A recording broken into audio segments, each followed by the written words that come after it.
Hey everybody, this is the LEGO Marvel Guardians of the Galaxy Volume 3 set called Baby Rocket's Ship. There's Baby Rocket right there, the older version of Rocket, and that's Baby Rocket's ship. This comes with 330 pieces, and I built most of it on my Twitch channel until Comcast decided it didn't want me to be building live, but normally things are okay over there.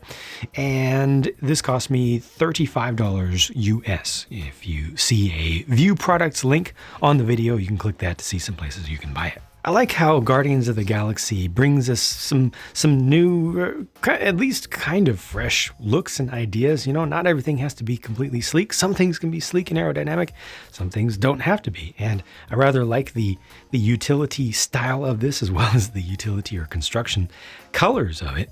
I don't know exactly how this is going to be used in the movie, what its backstory will be as a craft, but just as a toy here, as a model build, it looks interesting to me. You know, as a fan of sci-fi stuff and as a fan of construction stuff and, again, utility, you know, non-combat stuff as well as combat stuff, but also non-combat stuff.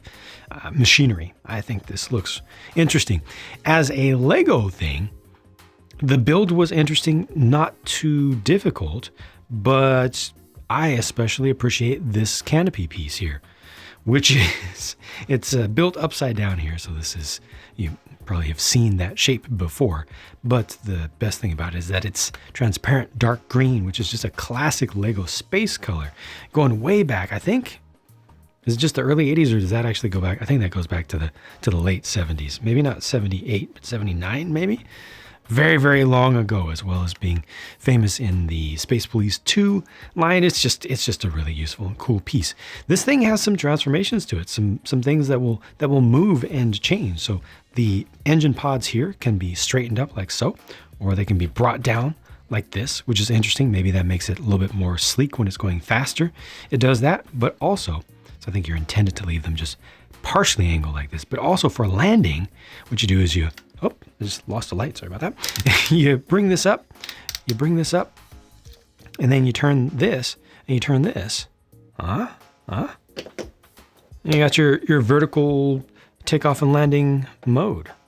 Okay, that's not bad. I personally prefer when ships have some landing struts that come out or something like this, as opposed to the land on the engine outlets, but it's not unprecedented to do it this way. This has a good look. This has a good presence on the ground, but there's more you can do with it as well, because also these are able to open up. I believe that those are intended to be like grabber arms, so they'd be used for manipulation. This would be like a tug or a construction ship, if I'm not mistaken, just from the design of it is what I'm guessing, that these are little like magnetic pads or sections or something like that for picking stuff up and moving it around. So that's a good look also. And then potentially, I mean, you can also turn these down like this so they can grab stuff from underneath, or you can rotate this around this way. Like it, you know, there's some stuff you can do with it. I wish that it had some cargo. I wish there was some cargo in the line, maybe not if in this set, but in another one at the very least, that you could pick up, or, you know, just something you could interact with, but it might be a little bit of a spoiler to do that. I'm not sure. Just want to point out that all in all, it's a cool looking thing. I think it's a cool toy. And yeah, the build was pretty good. Now it doesn't have any storage space in the back, unfortunately. All of this is sealed up, but in here, so all the top here opens up. That's pretty smooth how it comes together. You've got room for both versions of Rocket Raccoon to sit in there. I don't know if that's going to happen at all in the movie, Volume 3, if it's going to be a time shifting kind of thing, or if it's just going to be a flashback. Whatever they do, for real, well, Lego lets you do this if you're so inclined, or you can put a different figure there instead.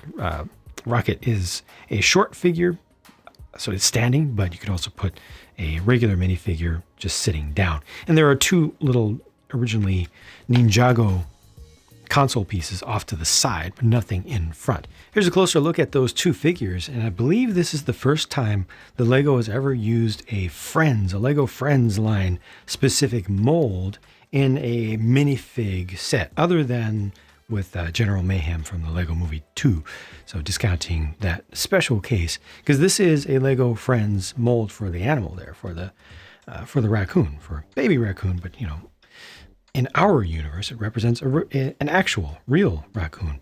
And I think it works because of the face mold. You know, this is definitely too rounded for stuff that we're used to, but I think the print is just on point. I think they really captured some realism there, even though obviously all of this is completely fantasy, but just a little bit of realism just makes it a little bit more believable. You can kind of suspend disbelief better, I think. And then of course, just the Ravager outfit for Rocket over here does have the tail.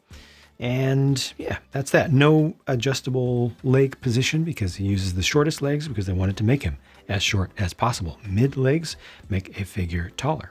These are the only leftover pieces, with a couple of those being intentional spares for the stud and tile shooters on the engine pods.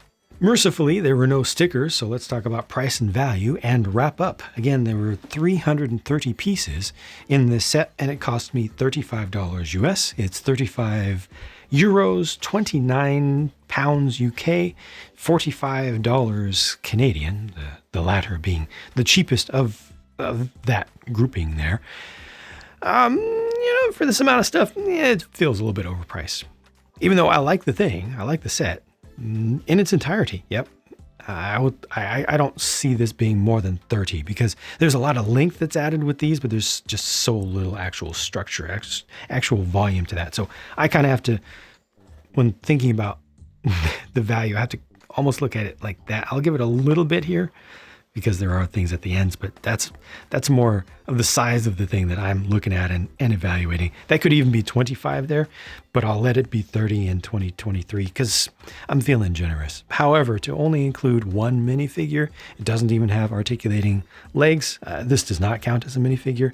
So one minifigure and one very small animal for 35. Nah, it's just a bit much to ask. So yeah, I would like to see this at a discount for sure. For folks who live in regions where everything goes on discount instantly, great.